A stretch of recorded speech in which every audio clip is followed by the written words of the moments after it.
طيب ما تيجي نفكر فيها ونحسبها صح أنا وأنت، إيه الأفضل ليك إنك تعمل عمرة والّا إنك تشتري شورت بلوك؟ بُص يا سيدي ورقة وقلم، ورقة وقلم، الشورت بلوك أفضل، أفضل وأحسن وأسرع وكل حاجة، واقعيًا وفنيًا ومن خلال شغلنا العمرة أفضل. طيب تعالَ أفهّمك أنا ليه باقول لك ده وباقول لك ده، وزي ما قُلت لك إحنا هنحسبها أنا وأنت، مع بعض كده إيه هندردش.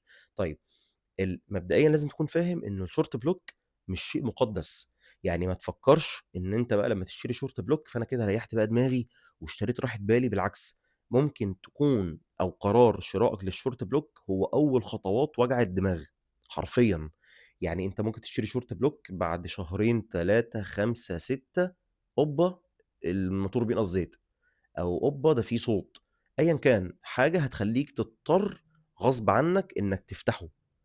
خُد بالك من النقطة دي كويس جدًا، وخُد بالك إنه التاجر اللي أنت بتشتري منه الshort block يوم ما يبقى راعي إن راجل ابن خالتك هيقول لك ضمان شهر، شهر يعني بحد أقصى ضمان شهر، لو جيت له الشهر اللي بعده هيقول لك ما أعرفكش، أنا نسيتك أصلًا، وحقه، يقول لك بقى أنت عملت حاجة في الshort block مشيت بيه من غير زيت، كسرته، عملت بيه أيًا كان وحقه بصراحة. طيب آآ، أنا باقول لك إحنا بنحسبها مع بعض أهو واحدة، واحدة. طيب آآ، معنى كده برضه إنه ما فيش حاجة تضمن الshort block اللي أنا باشتريه. وفي النهاية مهما المركز أو الفني أو الميكانيكي بتاعك كشف على الشورت بلوك عمره ما هيقدر يستدل بنسبة 100% على الحالة، أقصى حاجة 60 70% إنه يقدر يستدل على الحالة. حتى خد بالك لو أنت برضه ركبت الشورت بلوك وعملت قياس كبس محرك وطلع قياس الكبس كويس برضه مش مؤشر.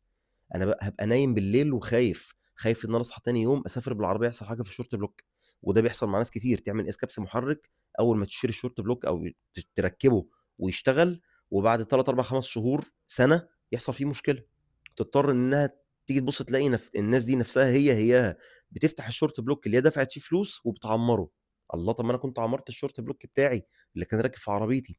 هنا بقى بتيجي فايدة أو إنه ليه العَمْر أفضل. زي ما قُلت لك واقعيًا وفنيًا ومن خلال شغلنا، العمر أفضل. باشا أنت بتشتري قطع غيارك بنفسك، أنت المحرك بيبقى قدّام منك قطعة، قطعة وجزء، جزء، كل قطعة غيار بتركب على إيدك وعلى عينك، أنت اللي بتشتري قطع غيارك بإيديك، عارف الماركات اللي بتركب، عارف الخامة اللي بتركب، كل حاجة.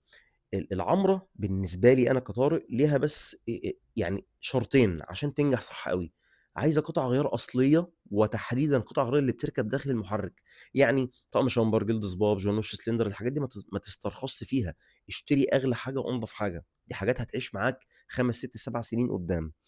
الحاجة اللي بعد كده بقى ويمكن دي الأهم من قطع الغيار، فني مخرطة محترم.